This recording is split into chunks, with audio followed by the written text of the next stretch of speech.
Hello, everyone. Panyo here. Thank you for tuning in to another episode of After Dinner Mints. Before we kick things off, I want to encourage everyone watching to join the community of artists and collectors in the Artblocks Discord. A link to our Discord can be found in the description of this video. As always, make sure you like, comment, and subscribe to our YouTube channel so you don't miss an episode of our weekly show. And now I want to introduce our guest today. We have a generative artist, Daniel Calderon, aka Dan. Hey, how's it going? Dan, thanks so much for joining me again on After Dinner Mints. How are you doing? I'm doing great. Thanks for having me again too. I think last time it was um, must have been more than 6 months ago. I know, yeah, I think it was one of the first ones. It was episode number Oh 2, yeah, is that's what Luke right, just number told two. me. Wow. That's right. Yeah. I want to say that So was back yes, in like June or July. Yeah, that was a long time ago. But thank you so much for joining us again today. Today you're going to go over the history of generative art, and then we're kind of jump into a little bit of a coding session. So without further ado, let's go ahead and get started. excellent. All right. Well, let's see here. I have a short presentation to share where I will talk about sort of the early history of computer art and how it relates to the generative art that we've all sort of learned to love and appreciate today.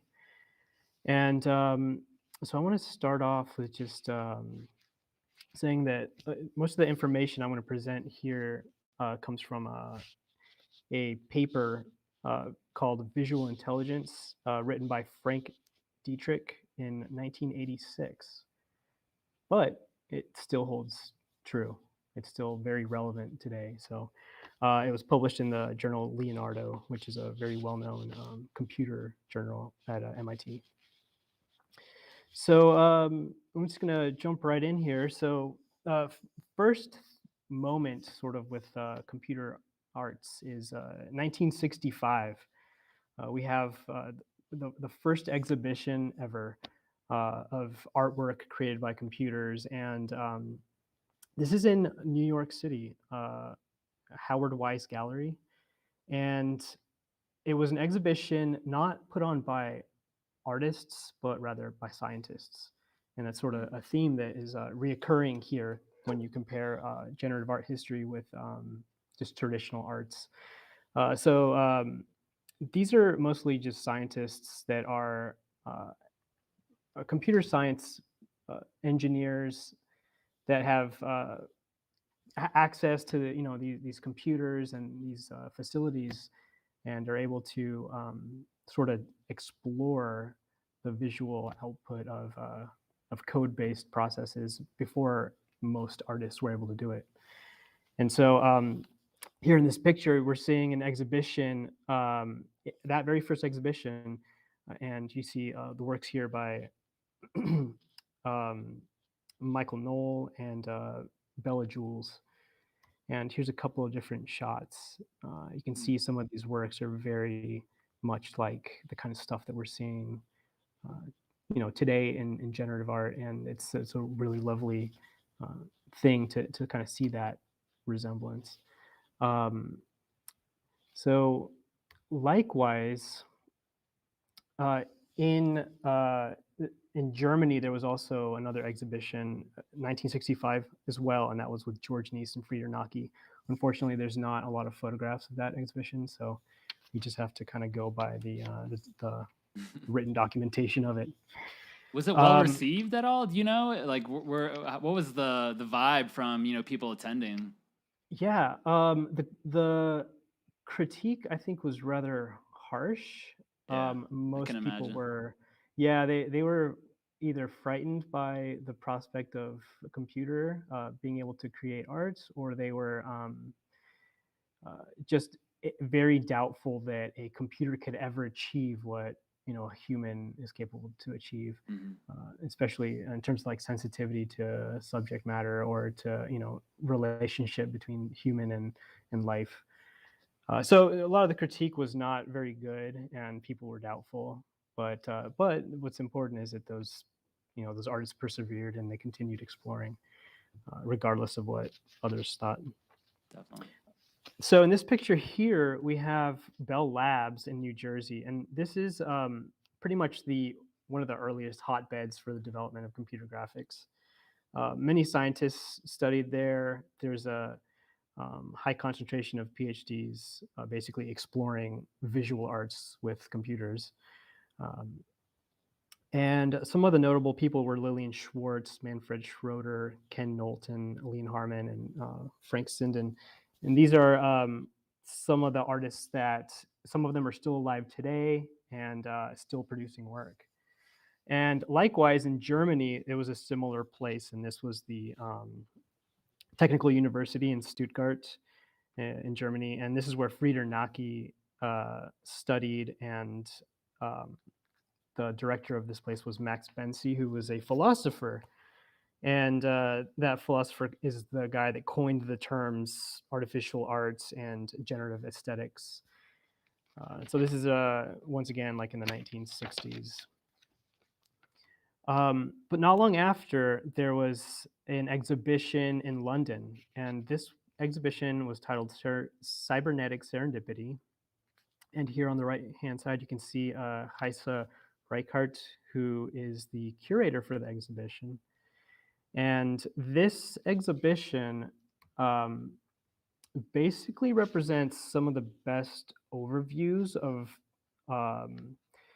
the approaches that were emerging in terms of computers and art.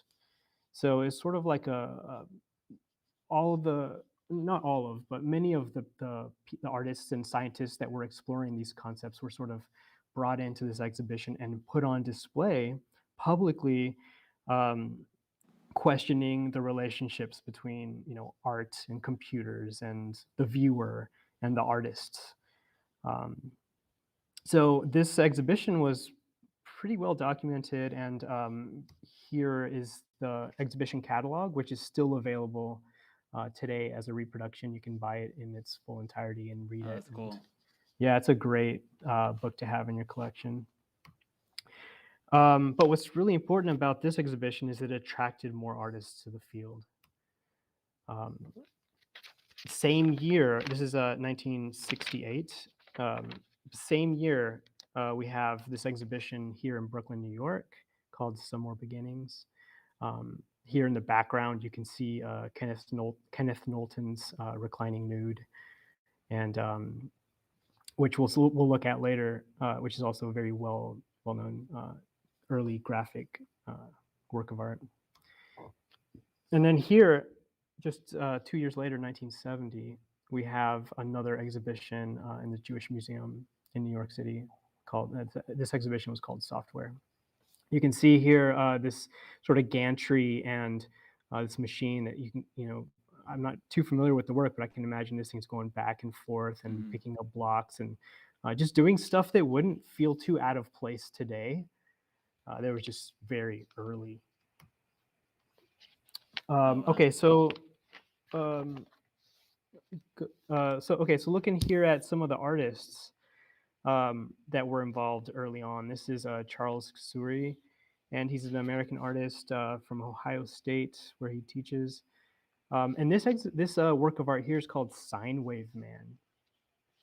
And this is an early work that takes the artist's drawing, digitizes it, converts it into a series of curves, and then extrapolates those curves into a variety of different similar curves, basically using sine waves.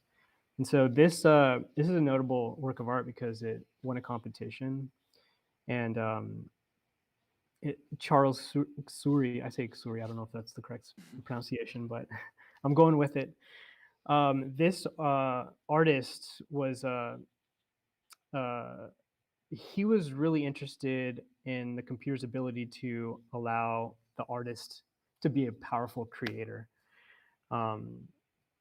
He'd also directed many different programming languages. He is one of the early artists that used representative images, so like images of people instead of just abstract, shapes and lines.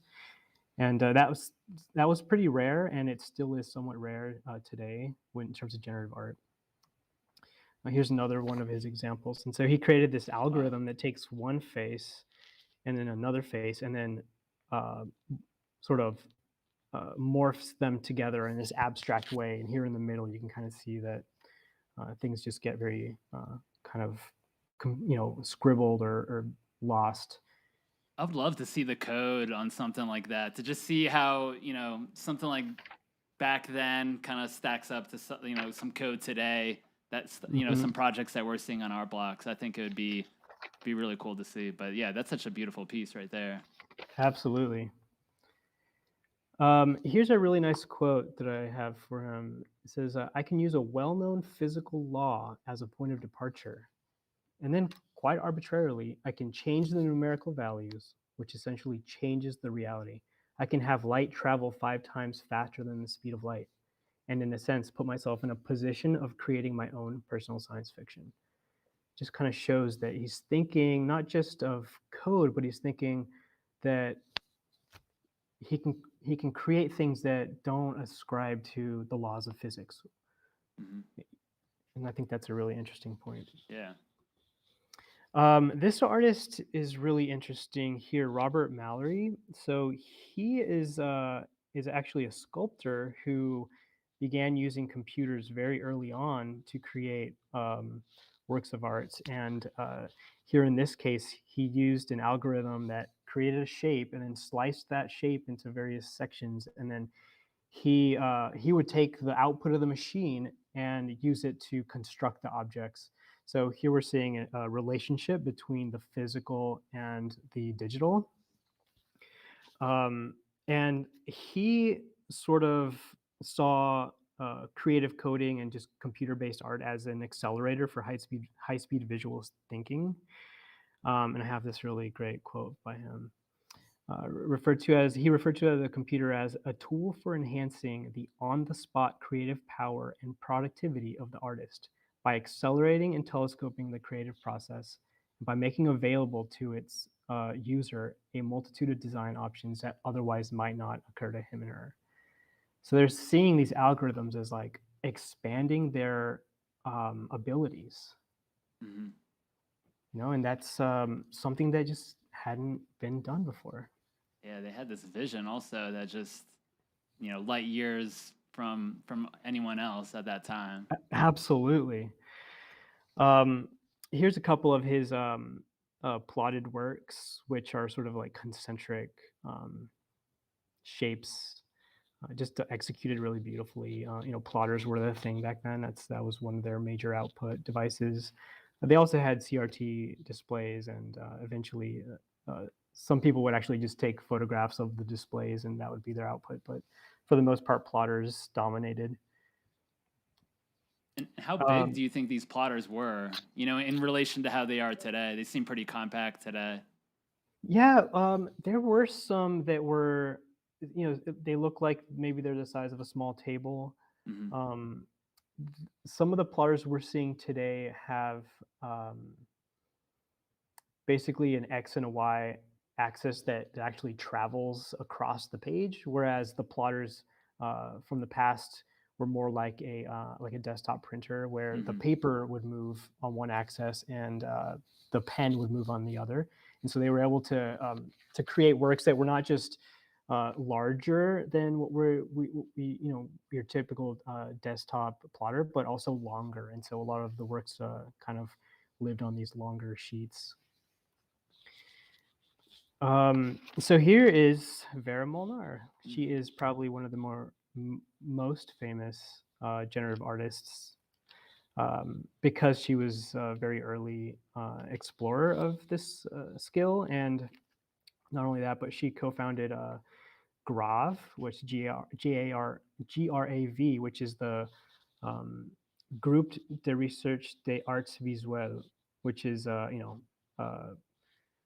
visual art research group in Paris.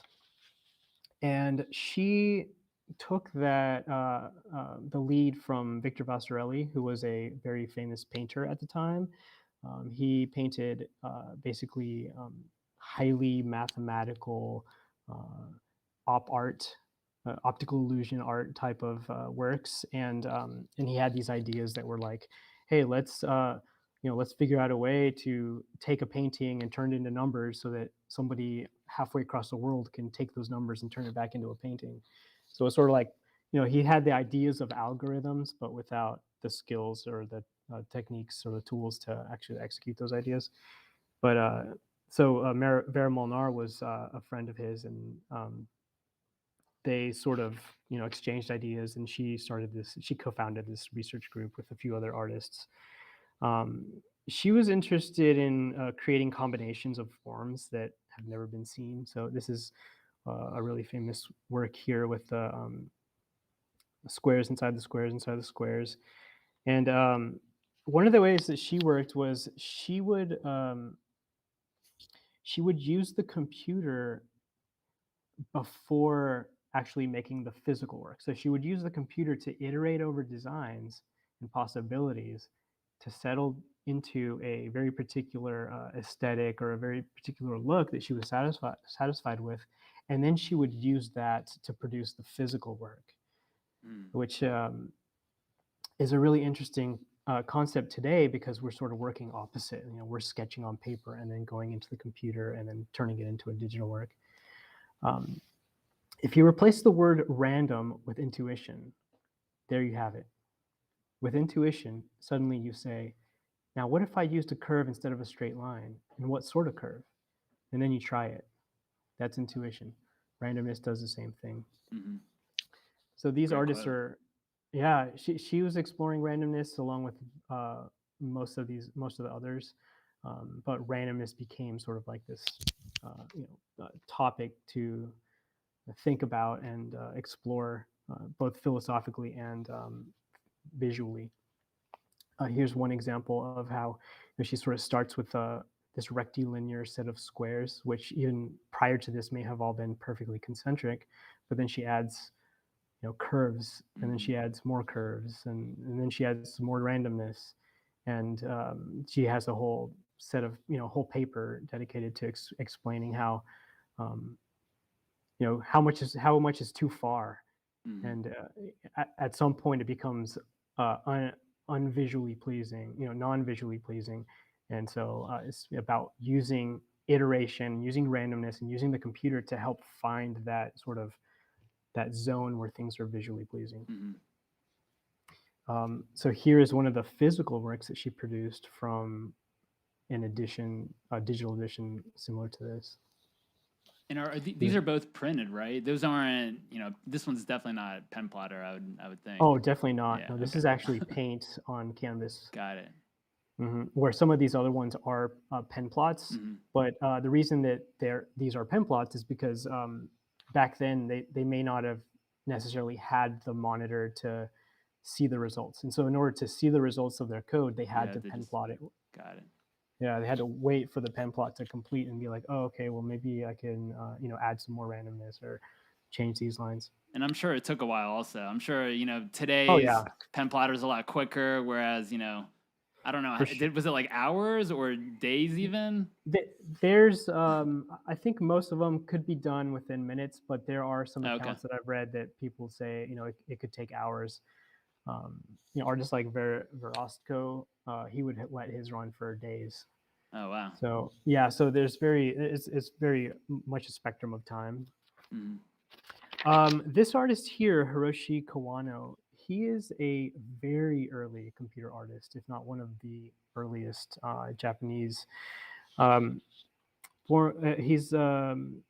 He started producing computer code-based works from as early as 1959, which is about 5 years earlier than some of the other ones we've looked at already.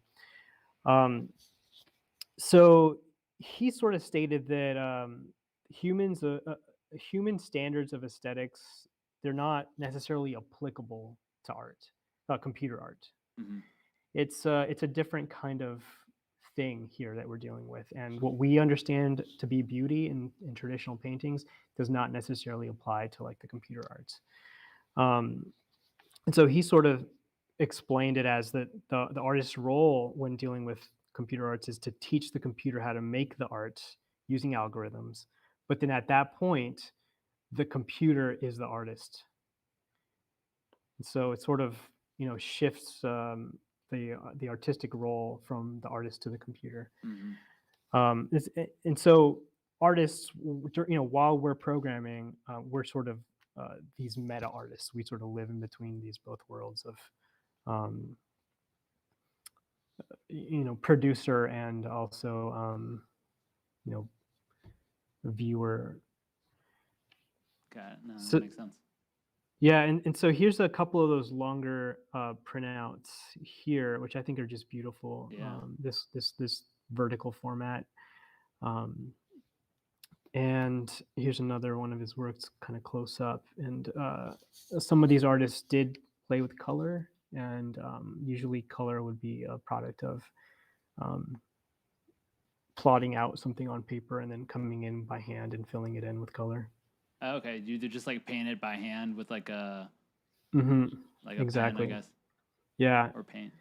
exactly. And I'm just noticing this right now, but there's like this little square that's not perfectly Touching sharp like the like all other. the others. Yeah. Yeah, it makes me wonder, like, can the artist sort of come in after the fact, or, correct mistakes, or who knows, right? Like, it's art. So, Yeah, definitely.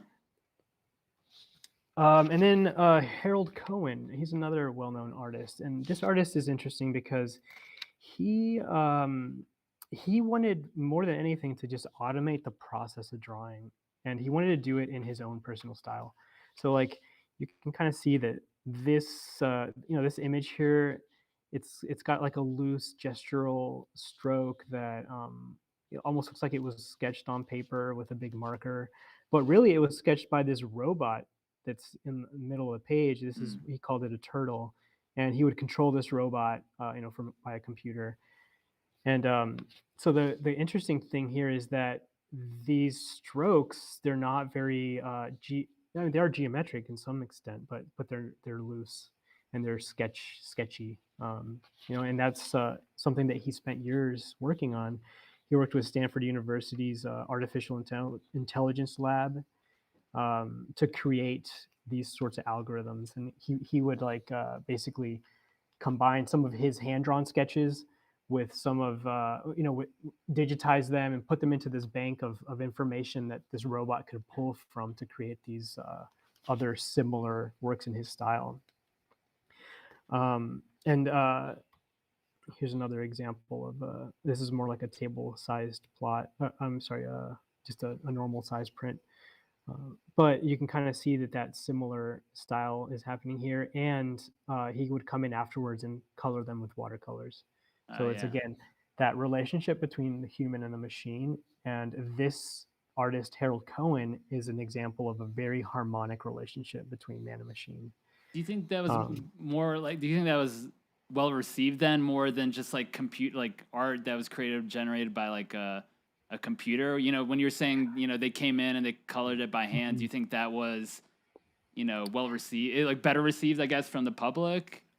I I think, I mean, I would imagine that it would be, but it's still I think that it was more a product of that color just wasn't available on Hmm. these machines Yeah. in terms of plots.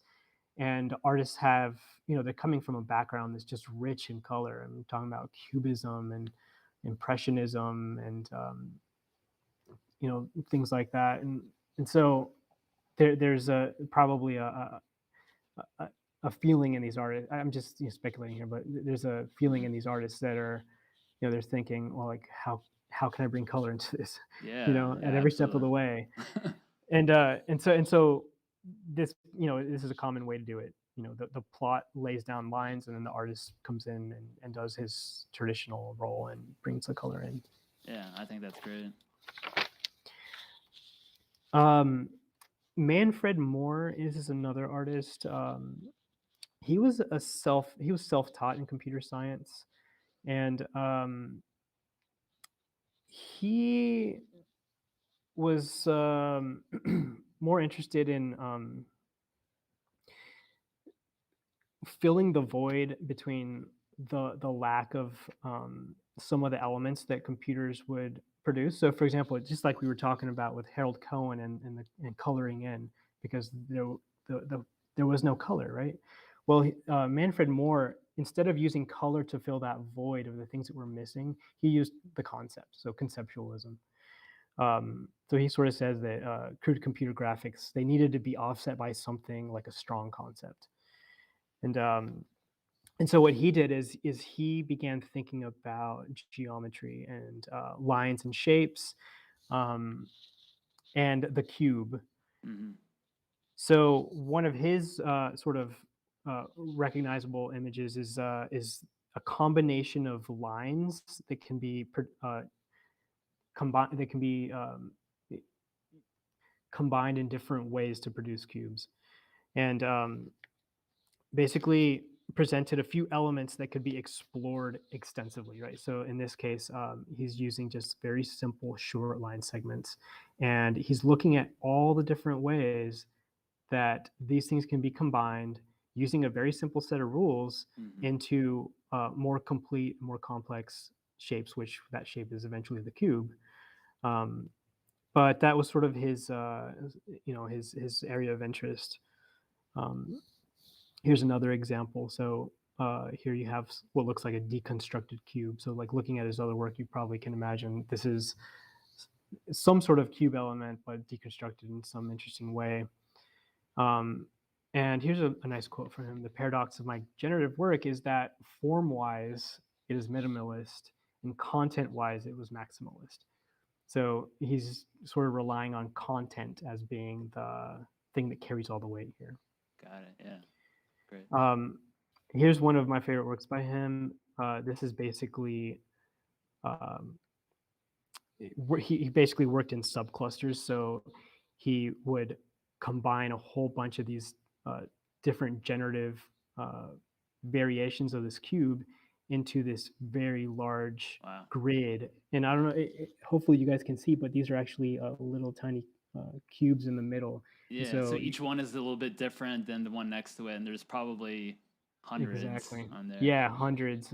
Here's another view of Oh that in the wow. middle. So you can see that every single one is different, and there's slight variations. Like this one and this one are very similar, but there's a slight variation. And Hmm. he would compose these works where it would just put it all together in a very interesting, visually appealing way. That's very cool. That's awesome. That's a great piece. Yeah, absolutely. This is Kenneth Knowlton. This is also a very important artist in the computer art history. He was a researcher at Bell Labs, and he's well known for creating this image of a reclining nude, together with Leon Harmon, who's another computer scientist at Bell Labs. They were interested in devising automatic digitizing methods for images. So, like, how do you take a photograph and turn it into, like an image, right? Essentially, this is a time when computers were very not able to work with photos, and so they did it by using scanning an image using like values, assigning values. I can't remember if it was like a magnetic scan of some kind, Hmm. um, but they were able to derive the values of the image, and then in order to reproduce the image, they used different symbols that were traditionally used in like electronic schematics. And so if you look up close, all you see is a whole bunch of symbols, but if you look far away, then you get the Yeah. full image. That's really cool. So this is like probably, if not the earliest example of image processing, and possibly the earliest example of a digital nude, which is at a time when things were not very figurative. This is a big step. Um, he also said that artists are illogical, intuitive, and impulsive, and that they need programmers who are constrained, logical, and precise as translators to the computer. And so he spent a lot of his time working on programming languages that would make it easier for artists to be able to express through computers. Yeah, I gotta imagine that a piece like that has to take a significant amount of time to, obviously for Oh, the right, first right. one, to kind of just each piece, is a symbol. I feel like that's Hmm. yeah, it's gonna take a lot of time to kind of put that all together. Yeah, and presumably they use algorithms to do that. Hmm. And I know that this was exhibited at that exhibition in New York, but they also had another one that was a huge gargoyle, like looking over a building that was just really beautiful. And also, I think it was published on, I think in Time magazine, and it got a lot of attention. And Okay. it's kind of an interesting story. The lab where he was at, I think Bell Labs at the time, um, they didn't want anything to do with this nude image. They sort of saw it as pornographic, or like Hmm. distancing themselves from it. But then Yeah. as soon as Time magazine or some other huge publication came and said, "Oh my gosh, this is incredible. We're going to put this on our magazine," the lab was like, "Oh yeah, that's our guys." Yeah. Then it's like, okay, it's fine then. It's not gonna be a Yeah, problem. exactly. I'm actually So curious, are there museums or gallery spaces that have like they talk about the history of generative art? Is that I don't know. I feel like, I hear about some museums here and there that have, a couple mhm. pieces, but is there like a, quintessential museum where it's like this is the spot to go to if you want to, if you want to like see some of That these pieces up close? there may be some places out there, but not that I'm too familiar with. At least not a dedicated history of generative art. Hmm. There's this history of computers museums out there. There's Yeah. plenty of art museums out there, but not necessarily one that. And maybe I just haven't seen it or haven't been exposed to it, but Yeah. not that I know of. Well, if So there hasn't been one, created or done really well, then I have a feeling that, mhm. in the there's in the future there there's will be. there's collections. For example, the Anne and Michael Spalter collection, which Oh, is yeah, yeah. probably the Some of biggest the collection of yeah. generative art in the world. And that's visible pretty much anywhere in the world. It's all online, and Mhm. there's so much information there. That's where most of these pictures come from. Um, so yeah, there's stuff out there like that. Just not a brick and mortar location that I'm too familiar with. Got it. Okay. Oh yeah, so here's a close up of the electrical signals. You can Oh, kind of wow. see it's basically ASCII art, or people still kind of play with this today. Yeah, it's nice. Frieder Naki, right? Like probably another one of the best known generative artists. He wrote his own programming language called Compart ER56, and he used that programming language that he wrote himself to produce more than 100 drawings.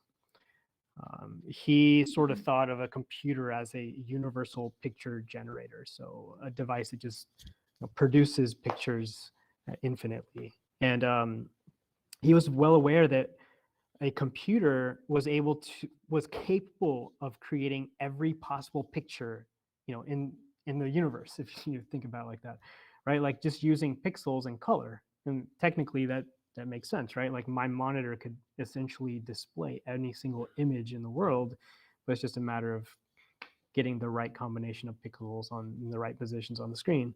So he's very well aware of that, and so he used random numbers to sort of break the predictability of the computer. And in this case, he made various compositions of this image just using random numbers. Like for example, in one of them, the lines may be breaking over here, and the circles may be over there. Yeah. And so he was very much kind of what we're doing today in with art blocks. It's a generative addition, so to speak. And I think that's a very sort of important artist in the line of things, especially in regards to what we do with art blocks. Cool.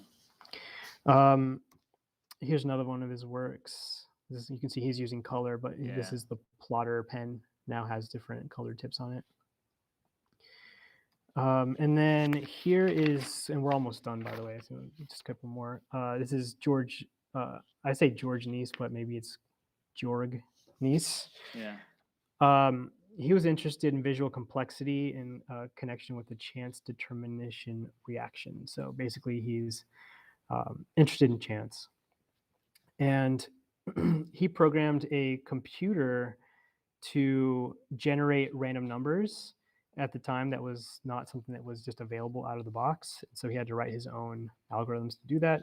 And in this case, this is it's probably one of the earliest dimensional sculptural sort of works in the generative art worlds, where um, he programmed a number to spit out a whole bunch of random numbers, and then he tied those to 3D rectangular coordinates, and then used a, a mill of some kind to come in and route all of these different squares at different depths. That's cool. And there's looks like there's some shadows, or it almost Yeah, looks like there's some shadows to some of those squares. totally. This is milled, so I do believe that may be dimensionality we're looking Okay. at. Yeah, that's a really cool piece. Um, and then let's see here, we have Michael Knoll. So here we are back at the beginning with one that very first exhibition ever. Hmm. This artist was interested in recreating works by traditional artists like Piet Mondrian, and he um, actually recreated a Mondrian using code and then showed it to 100 different people. Um, Alongside the real Mondrian that he copied. Hmm. And it turns out that the subject's preference was for the digital recreation of it That's over the great. original. So I'm not sure what that reveals, but that was an Yeah. interesting experiment. And some of these guys were scientists, so they were thinking about these things scientifically. And um, here's a really beautiful one called Currents, and it's just repetitive patterns. He's got a quote here. Repetitive patterns. Basically, he's saying that repetitive patterns can be simply explained using math terms, and so he's stuck with repetition a lot. It's cool. It looks like a kind of a wave. Yeah, and something that most likely the op artists were also exploring at the time. I know that he did try to recreate some paintings from the op art movement. Um, And then last but not least is Peter Struycken. And this artist, he took a course in electronic music at the time because Oh, music departments, believe it or not, had computers before the art studios. And so some of the artists had to go there to learn about computers. And he was actually, this is a black and white image, but he was actually focused on pure color, like shortly after. Um, he sort of didn't really care too much about the abstract form and said that color was more important. And here's a quote by him saying, "Form is an easier conceptual representation and repetition than color. Form can almost always be associated with a form that is already known. How easy it is to connect abstract forms to reality. This is just like a cloud. That is like a snake. These like flowers. Form is then regarded as something in itself, where recognition is as important as seeing." Um, and then this is sort of the work he ended up producing later. Actually, a variety of very beautiful, colorful compositions, but this is very typical of his. Um, and again, these are plotted and then colored in by hand. So wow. that relationship of machine and artist. And that's what I got.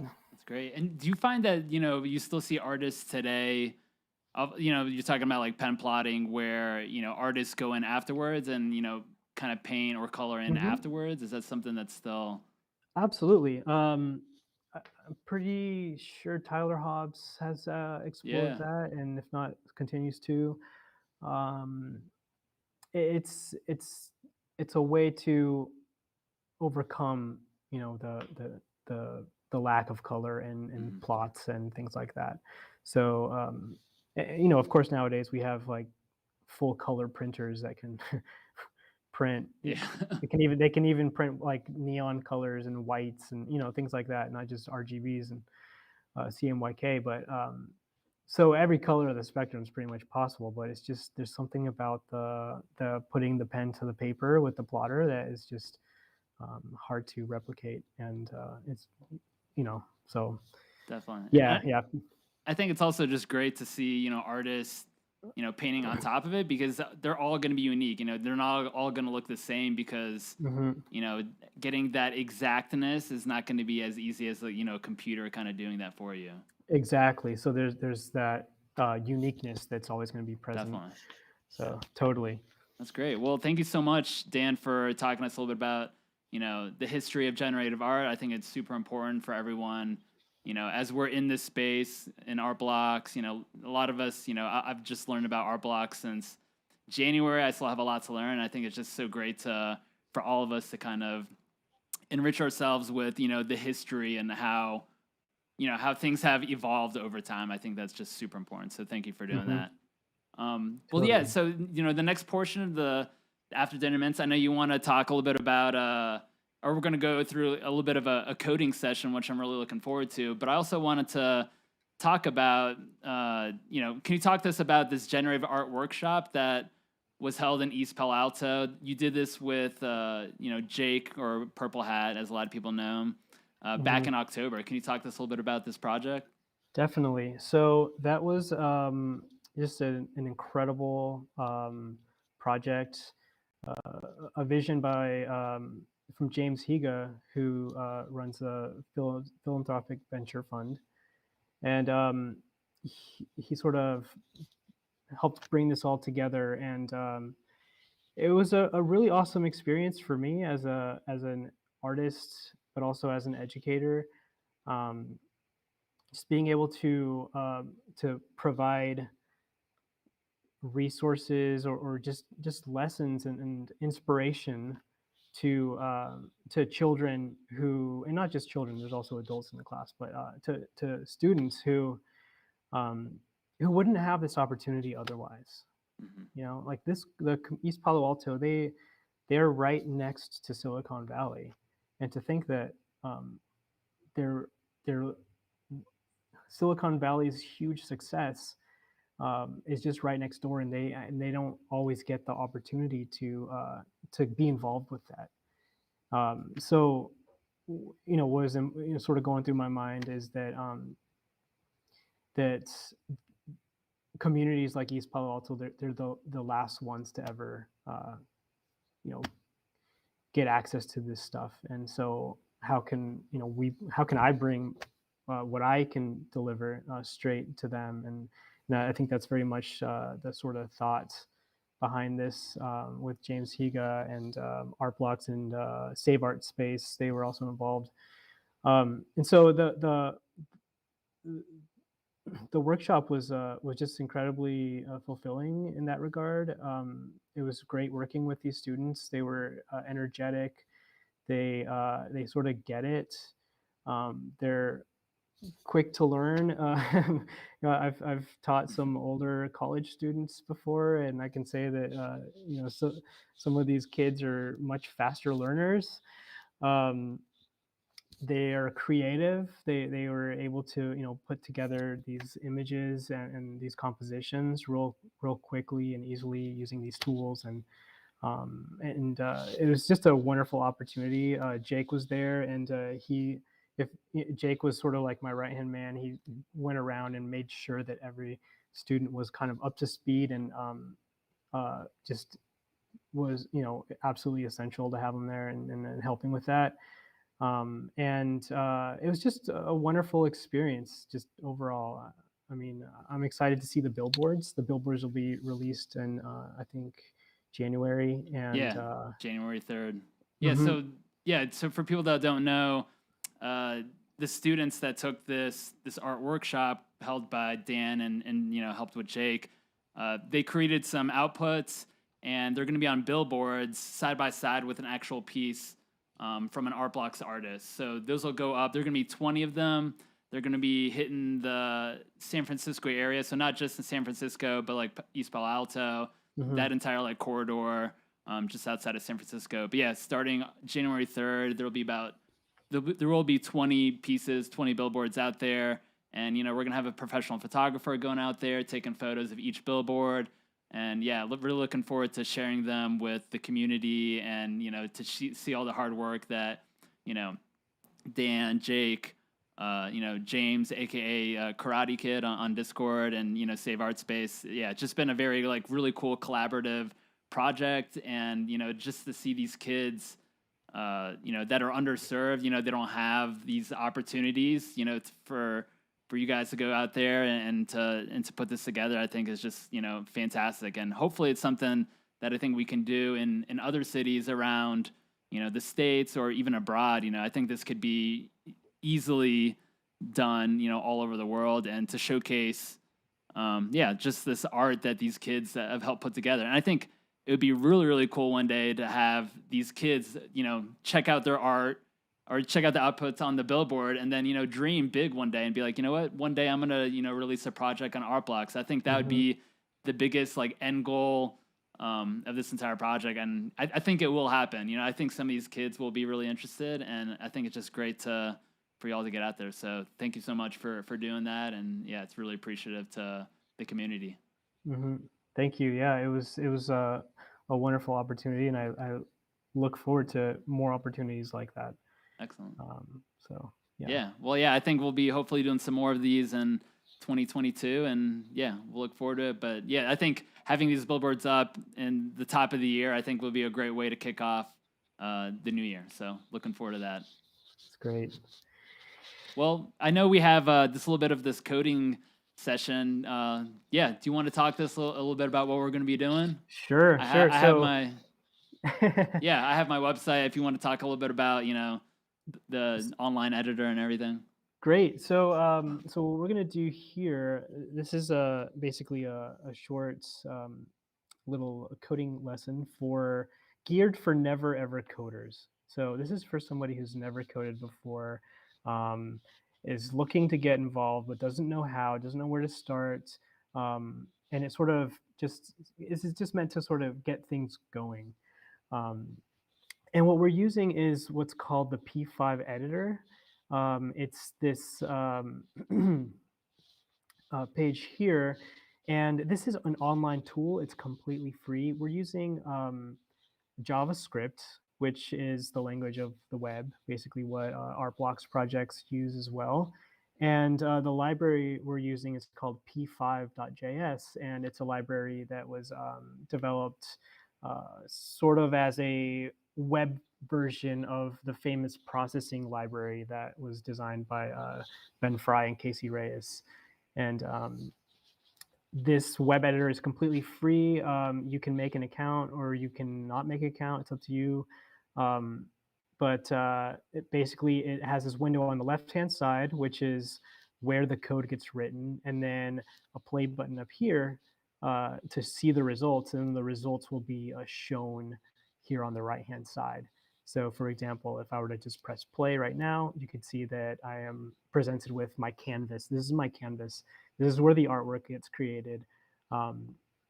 And you can see that the canvas the size is 400 by 400, so that's 400 wide by 400 pixels tall. And if I were to change that to, let's say, 500 by 400, you can see that the canvas now adapts and changes to that size.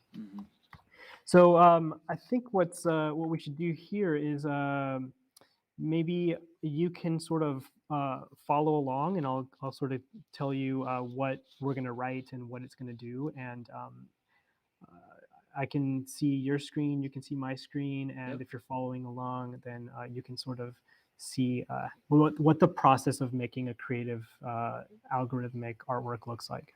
And just to give everyone a heads up, it's editor.p5js.org is the website. Absolutely. And then also what I have on my screen, which is the one that's like right below over here, if you hit, file and new, this is like the default what comes up. I didn't like already program this code already. So it's not like this is actually my first time doing this. So I'm really excited. Great. All right, so we have on the left, we have two functions. We have the setup function and we have the draw function. And the setup function is where we're going to start right now. So what I would first thing we should do is let's write some text to the screen. So after the create canvas 400, 400, on the next line, we want to write the word text, and then we want to open and close a set of parentheses. And then using quotation marks, we're going to write the word hello. Just like that. Okay. Followed by a comma. And let's write this at the position 100, comma 100. So I'm basically saying I want this at the position 100 on the x-axis and 100 on the y-axis. Got it. Okay. Okay, and once you have that, go ahead and press play. And you'll see that maybe it flashed for a second. And what we need to do is, just to get this working, we need to get rid of this background. So I want you to just Okay. put your mouse on this line. It says background, and you can just hit Command / or Control /. It should comment it out, so it won't actually do anything down there. Got it. Oh yeah, I see it really small. Okay, so now you see the I have word a dark hello, background. right? Yeah. Excellent. So the next thing we want to do is let's make this a little bit bigger. So to do that, we're going to use another function. And this function goes before the first one. So here, after create canvas, go ahead and press enter again. And we're going to write the function called text size. Now, if you look closely, text is lowercase, but S on size is capital. So this is sort of the convention for writing functions in JavaScript. Okay. So inside that text size function, let's give it a size of 100. Inside those parentheses, we can write the value 100. And go ahead and press play again, and now it should be much bigger. Yep. So basically what we're doing is we're using these predetermined functions that are part of P5.js, and we're using them to sort of construct an image on the right-hand side. Now, at the end of each line, there should be this thing called a semicolon, and that basically tells the software, okay, this line is done, move on to the next line. So, okay, so let's see. The next thing we're going to do is let's write the word world. So after line 4, after the hello, let's do another one, another text function. Inside there, we're going to write the word world. So make sure that the word world is in parentheses and also in quotation marks. And let's give this one a position instead of 100, 100. Let's do it at 100, 300. Once you have that, There we go. Yep. excellent. So the 100 you have, meaning your the text is black. yeah. So 100 meaning the x-axis, and then 300 meaning the y-axis. So that's why since there's 300, it basically brought it down. Yeah. Exactly. And now text on a computer is going to, or in JavaScript, at least in this library, is going to start at the top left corner of the canvas. So if you put your mouse on the top left corner of your canvas, that's going to be the position 0, 0. And if you move your mouse downwards, that y-axis is increasing until it gets down to 300. So it's sort of opposite of what we learned in math class, where the x value goes upwards. Well, on a computer, it goes downwards and to the right. Okay. Okay, so next up, let's use a function to help align our text in the middle of our canvas. And since I noticed your canvas is dark on the background, so let's go ahead and add a background to yours, and I'll do the same with mine. So after the create canvas line, press enter, and let's just write in background, open and close parentheses. And inside of that function, let's give it the value, let's go with 150. It's a neutral gray.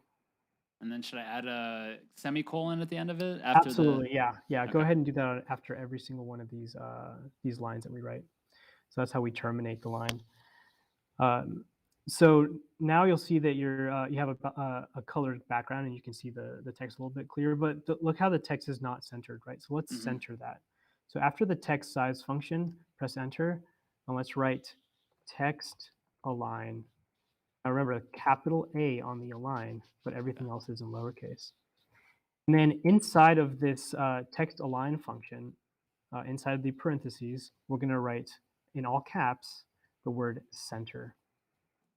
Is it so? It's important to make sure if it's capitalized or not capitalized. It's case sensitive, I'm assuming, or okay. Yeah, absolutely. Yeah. So this is it's all case sensitive.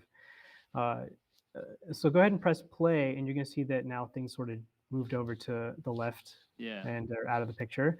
So what that means is that basically the center of this text is at the position 100, 100. So on the x-axis. So we need to now move that position over to the middle of the canvas.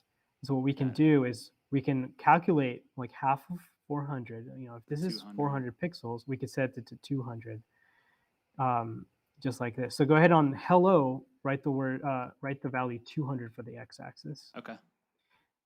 And we can achieve the same thing by doing it with math. And we can use the built-in canvas size. So this number is automatically put into a variable called width. So go ahead and write the value width, which if we think about it, that's just another way to represent the value 400. And width divided by 2, 400 divided by 2 is Okay. also 200. Okay. Nice. So we just did that in a mathematical way. So now look what happens if we change the size of our canvas on the x-axis to 600. Still center it. The bottom one will center because Oh. it's responding to it mathematically, but the top one is hard set on the value 200. 200, It didn't yeah. respond. Yeah. So let's go back to 400 by 400 and continue here. So let's change the color of the text. So here after text align center, let's go ahead and press enter and say fill. So the fill is how we add color into P5.js. And inside the fill, we can set a value between 0 or 100. So if we set it to 100, that's going to be white. So go ahead and type in 100 in the fill function and then press play. And it looks great because I said that wrong. I'm sorry. It's actually 255 is the white. Okay. So if I were to change the fill to 255. Yeah. Okay, perfect. And does it matter like the order? Because I know you're saying, after text align, add this, add and fill. So it's when it's processing everything, like calculating everything, it starts from line 1 to 2, 3, 4. So it has to, Yes, exactly. So the order does matter, and it starts up at the top and it goes downwards. So for example, if I were to take this fill function and cut it and paste it in between these two, the hello would happen with the default black color, and then the fill would be changed to white, and then the second word world would appear white. Got it. Okay. So it really depends where you put these functions what's going to be affected. And let's see here. So we've changed it to white. Now let's change it to an actual color. And what we're going to do is instead of saying 255 in the fill function, we're going to give it 3 values. Now the first one corresponds to red. The second one corresponds to blue. And the third one corresponds to, the second one corresponds to green. The third one corresponds to blue. So if I say red 255, green 255, blue 255, that's another way of saying white because they are all maxed out. So it can only be between 0 and 255. So if I bring down, for example, the middle one, the green value, and I set that to something like 100, well, I'm bringing down the green value and it results in a color that's 100% red, a little bit under 50% green, and 100% blue, and so that's the magenta. So using these 3 colors, the RGB, we can determine different colors. And so here's an example that I have, and this is just another sketch that I have put together. But if you see here, I've got, oh, I'm sorry, I think the doesn't share the different tabs. Okay, well, no worries. RGB, we will use these to determine the red, green, and blue values. Okay, so the next thing is we want to, let's use a random color. this time instead of a magenta. So here in the red of the fill function, Hmm. let's do something kind of weird, and let's put in a random function like that. So it says random, open and close parentheses. And inside of there, we want it to give us a random number between 0, comma, and 255. So a random number between 0 and 255 for the red. For the red, okay. And if we press play repeatedly, Oh, it'll be what we like different see, types. Yeah, the red will yeah, be, different outputs from that red. every single time it Oh, that's really runs, cool. it determines a random number.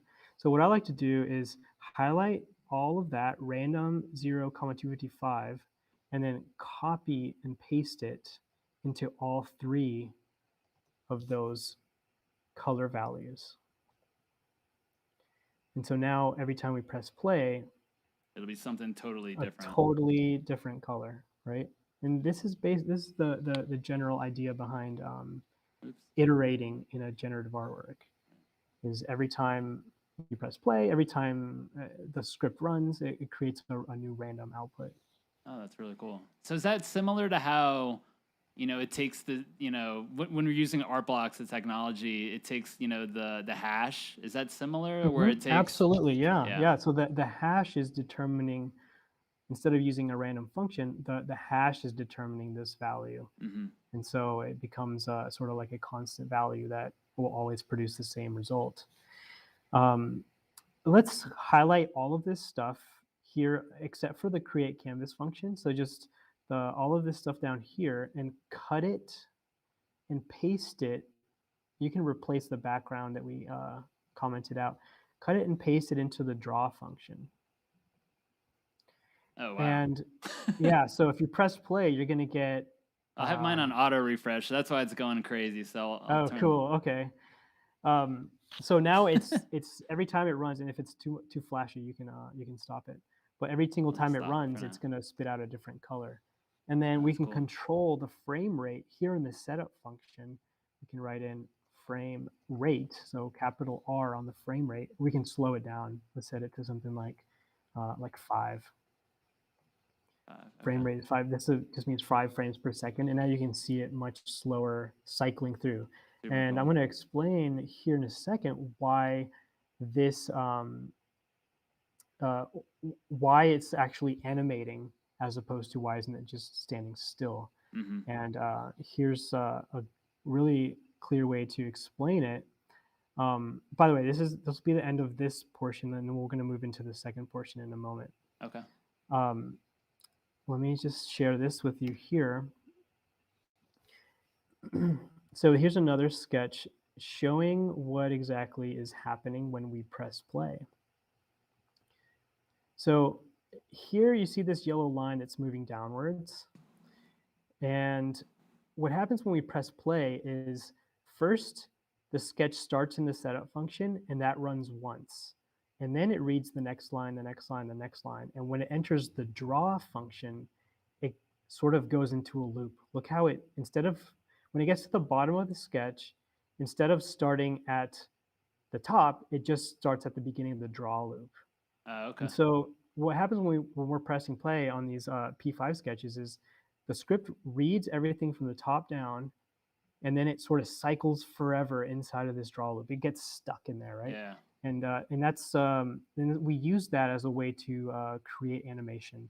And right here I have it set to frame rate 1, but usually it runs at either 30 to 60 frames per second.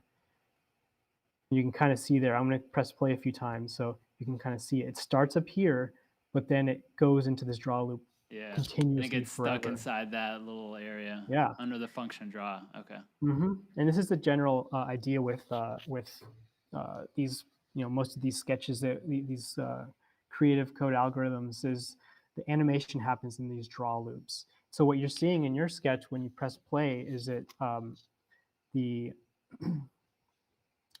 color changing of the text is happening in the draw loop. And every single time that draw loop runs, it's getting new random numbers for that color.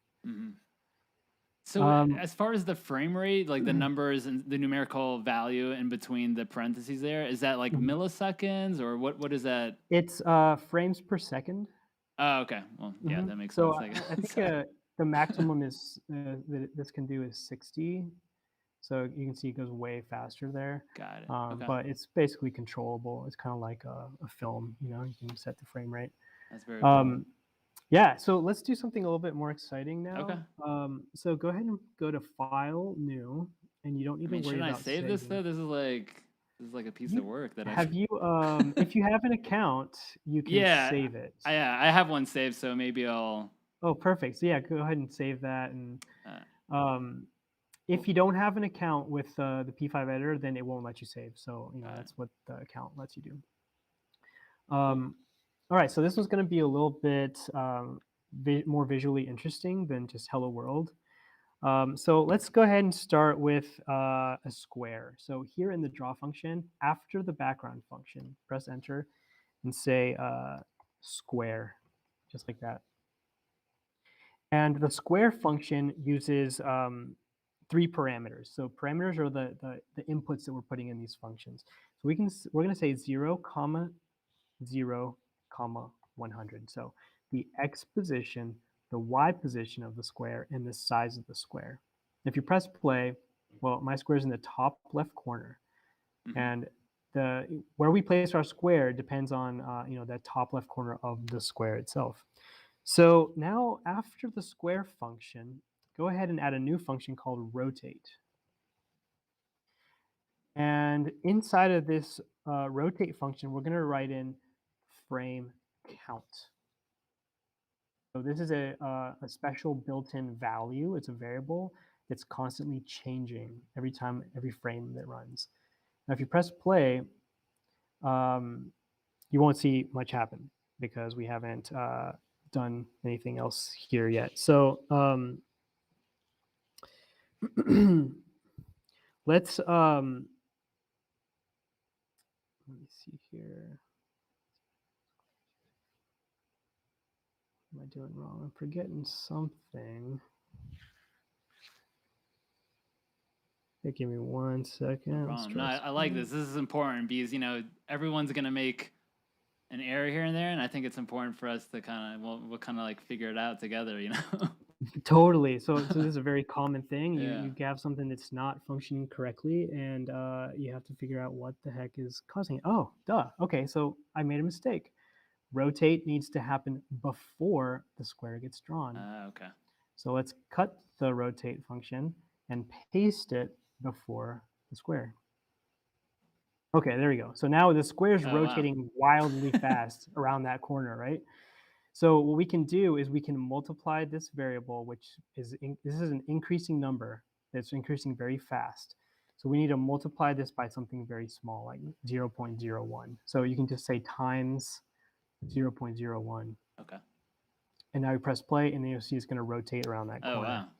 It's like really And smooth and yeah, it's a yeah, nice clean exactly, animation. But it's gone though. exactly, That's it like goes off E- the page, I guess. exactly. It goes off Oh, the because page. it's So doing okay, a full loop. We mhm. just can't see it. So it's rotating around the point 0, 0 on this canvas. And so what we need to do is we need to A, move the center of the square to the point 0, 0. So it rotates around its midpoint. Mhm. And the way we do that is before we draw the square, we say, we add the function called rect mode, like that, rect mode. And then there in all caps, we write the word center. We're using this function saying, hey, I want the square to rotate around or to be positioned around its midpoint. So now when you press play, it's right at the very top corner. You see that? Okay. Yeah.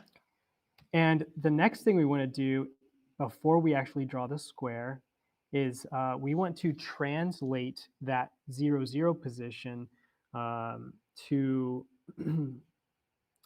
a different part of the canvas. And so in order to do that, we need to add a translate function up here before the rotate function.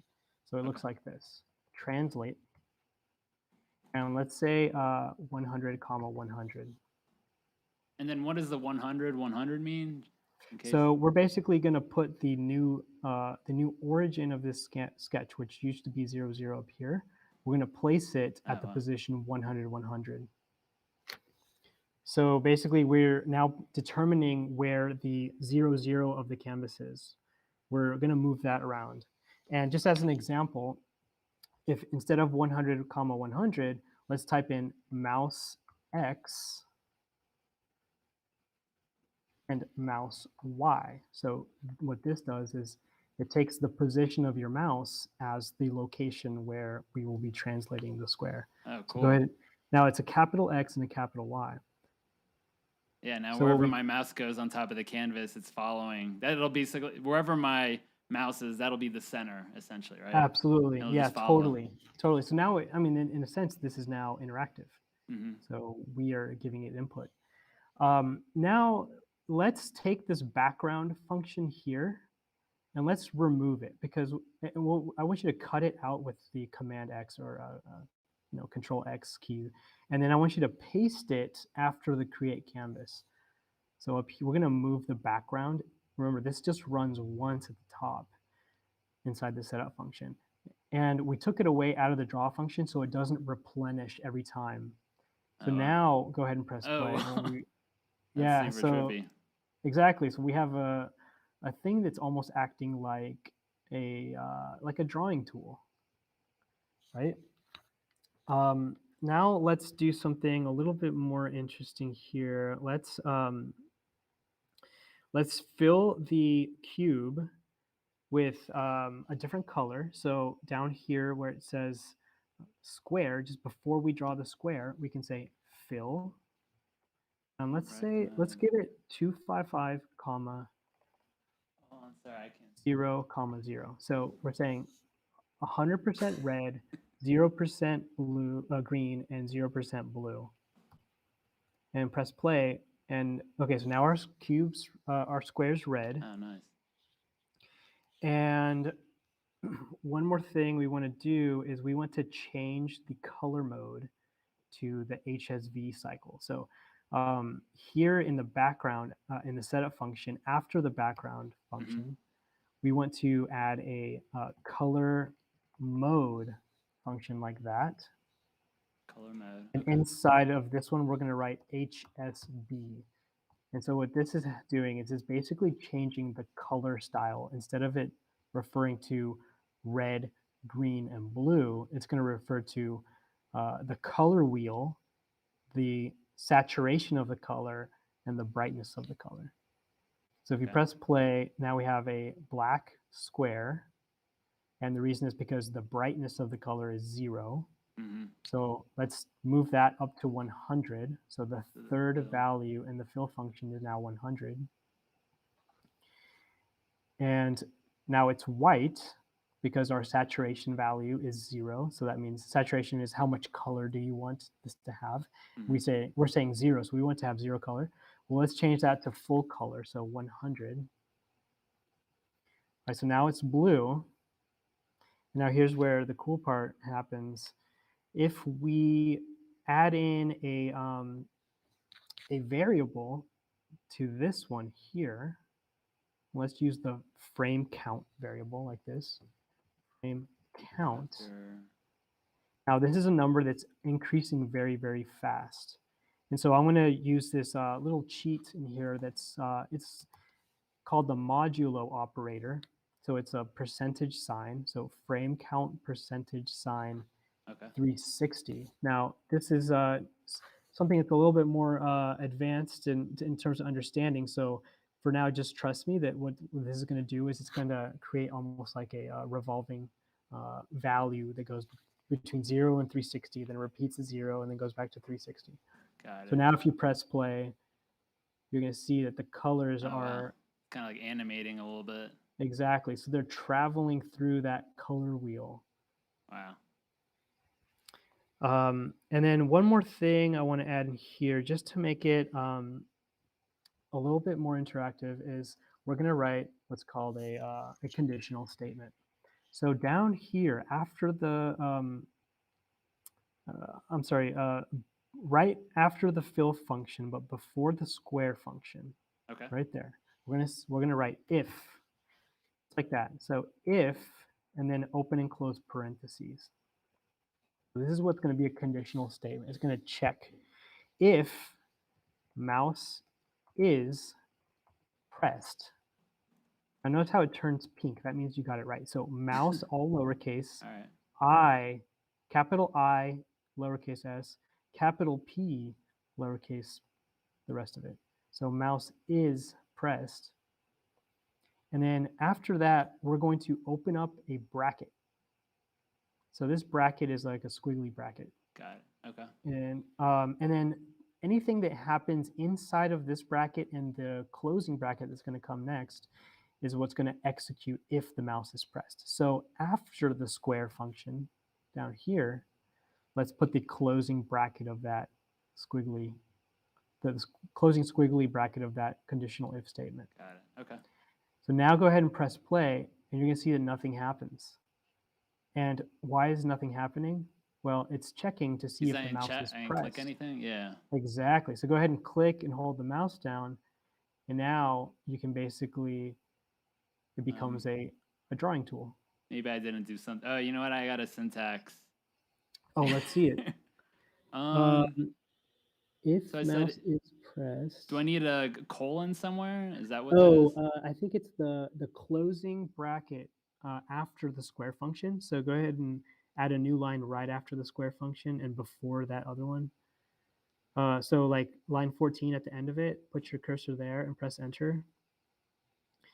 And now close the bracket that corresponds to the if statement. So in the closing squiggle bracket. So you'll have two. See how there's one on line 16 and one on line 15. So the one we just added corresponds to the if statement, and the one below it on line 16 corresponds to the draw function. So there's two of them. Mm-hmm. Okay, exactly. I got so it. Now give it a shot.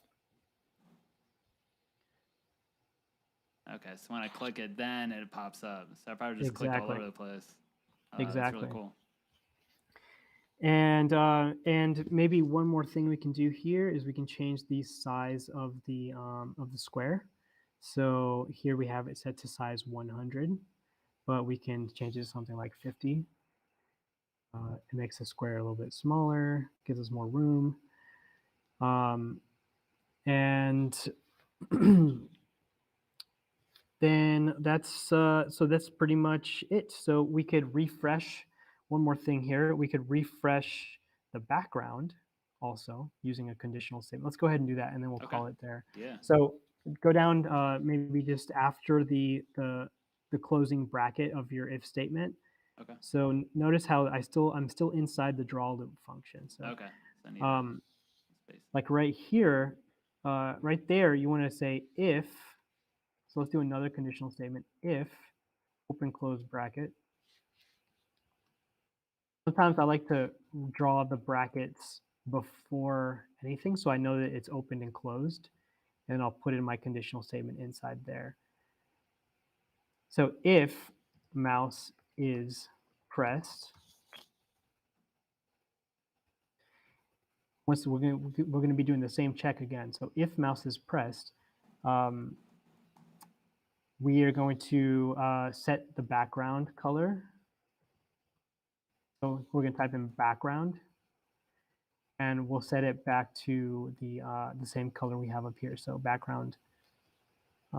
Actually, let's set the background to white. So that would be 0, 0, 100. So this one doesn't matter since this is any color. Mm-hmm. The second one is the brightness is 0. I'm sorry, the saturation is 0, so it's all white, and the brightness is 100, so fully bright. Now, if I press play, nothing's going to happen because I actually told you the wrong thing to use. So we're saying mouse is pressed, set the background to white. Let's change this to key is pressed. So now whenever a key on the keyboard is pressed, it's going to refresh the background. So go ahead and draw. So go ahead and draw some squares on your screen. And then once you let go of the mouse and nothing happens there, and then to refresh the background, just press any key on your keyboard. Oh, wow. Just like completely clears it out. Yep, clears it out. Wow, this is really cool. Yeah. I want to So go I mean, like on a deep dive now with like coding.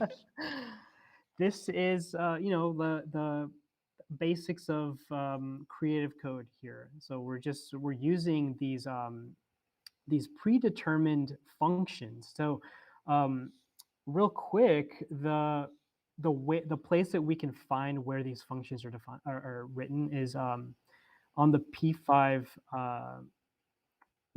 page. So p5js.org, and you can just see it on my screen so you don't lose your sketch there. But here on the right hand side, this is their official webpage. There's a reference link here, and the reference will show us all of the different Functions and functions that we can use. So, for wow. example, here's the square that we used.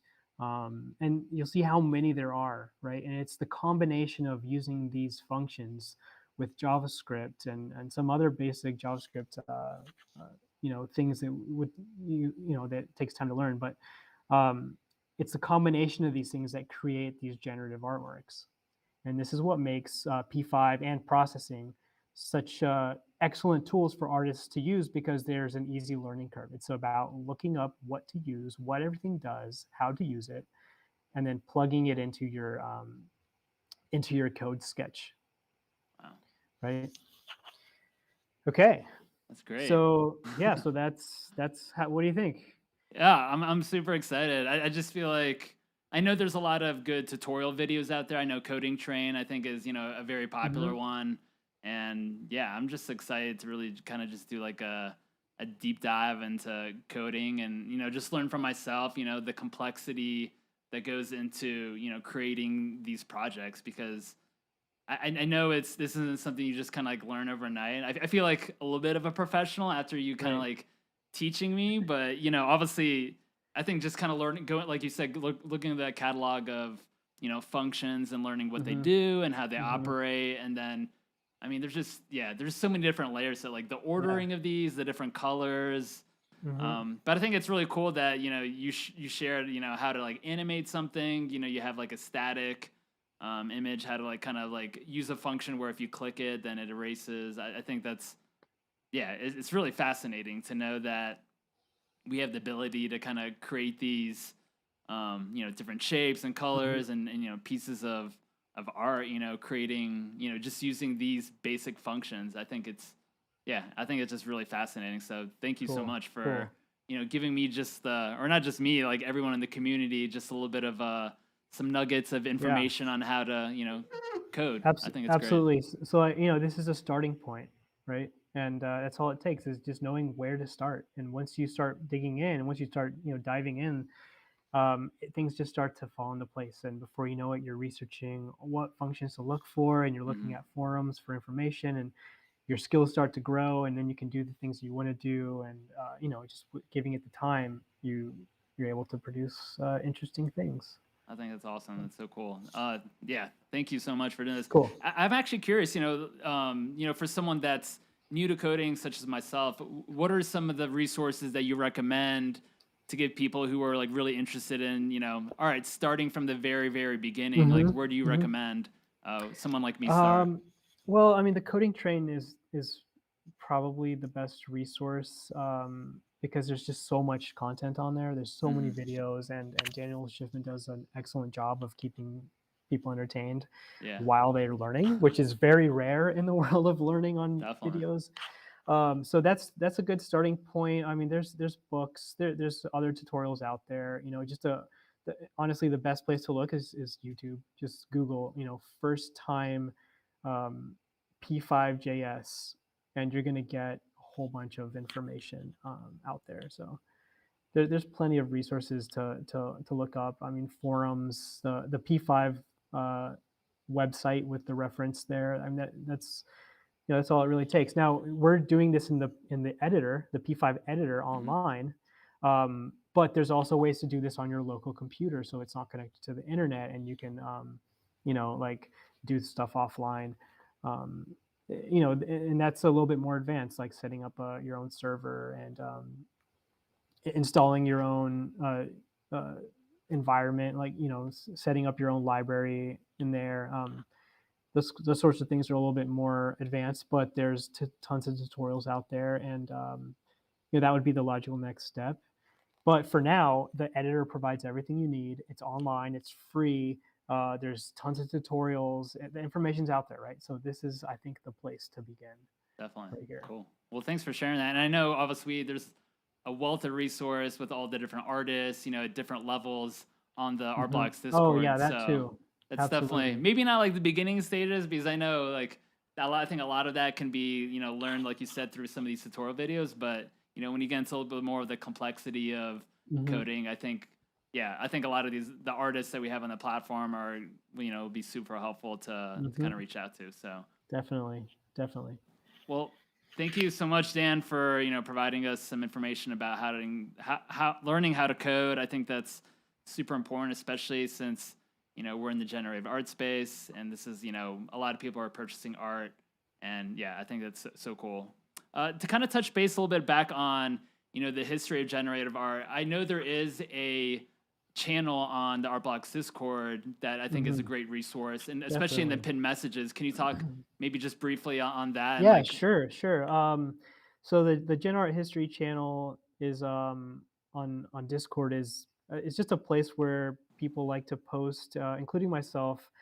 Um, s- Most of the content on there, I would say, is about the history of the history of generative art, but sometimes the discussion goes into more you know related topics like certain movements or particular styles or topics of aesthetics or like how do you define generative art, like what does that even mean, is does it have to be computer based, does it have to be algorithm based, does it can something else be generative, or like who is the artist, is it the computer, is it the artist itself, is the artwork the algorithm, is the artwork the image you're looking at, is it live on the blockchain, like what is the blockchain, like all these topics that sort of relate to questions that that enrich our understanding of the medium, of what we're experiencing together on Art Blocks and other platforms. That's sort of the stuff that kind of gets posted there. I like to go and search for documents or like papers written by either artists or scientific, computer scientists. Um, and I like to share them on there. I tend to do my research on like academic portal websites like JSTOR, and there's a wealth of of information that's been published in journals. It's been uh, well documented. That it's a great information resource, and I like to search those out and post them there. But it's just a place to kind of learn about what we're going through, where it came from, giving it its light of day because it very much deserves it, and just things like that. Great, that's awesome. And then how can people reach you? If maybe they want to reach out to you, maybe they have a question about, something about the generative or the history of generative art, or just, maybe your artwork in general. Like, can you Totally. just mention the Twitter and, I know you have your own channel on the Art Blocks Discord as well. Yeah, I have a Twitter page, so it's just it's Doc Caldera at Doc Caldera. But I think the name on there is Dan DCA. That's what I go by on Discord. Okay. Okay, thank you. Perfect timing, right? So, Yeah. so I'm actually at the library right now. So, Yeah, I know. Thanks for sharing. well, yeah. So you can find me on Twitter, find me on Discord. Send me a message, send me a DM, post publicly on my channel or in the Gen Art History channel. Send me a Twitter message, and all that stuff is all fair game. So, Great. Anything like that. Okay. Well, thank you again, Daniel Calderon, for joining us on Art Blocks After Dinner Mints. Just kind of cruise through some of the news and notes. Our next curated drop is on Monday, November 29th at 12 p.m. Central. The project is called Bent by IPP Sketch. More details will be released later on this week. Art Blocks officially turns 1 year old this week, which is crazy to think about. The platform officially launched on Black Friday of last year. So to kind of add on to that, I know we do generally our squiggle giveaway after, we kind of talk with our guests. That will actually be held on Saturday, November 27th at 12 p.m. Central. I'll provide more information on the Discord, or you can just shoot me, a message on Discord, just at Ponyo, and I'll get to you and provide you information on how to enter in for the school giveaway this week to celebrate our 1-year anniversary. And to kind of close things out, make sure you subscribe to our weekly newsletter.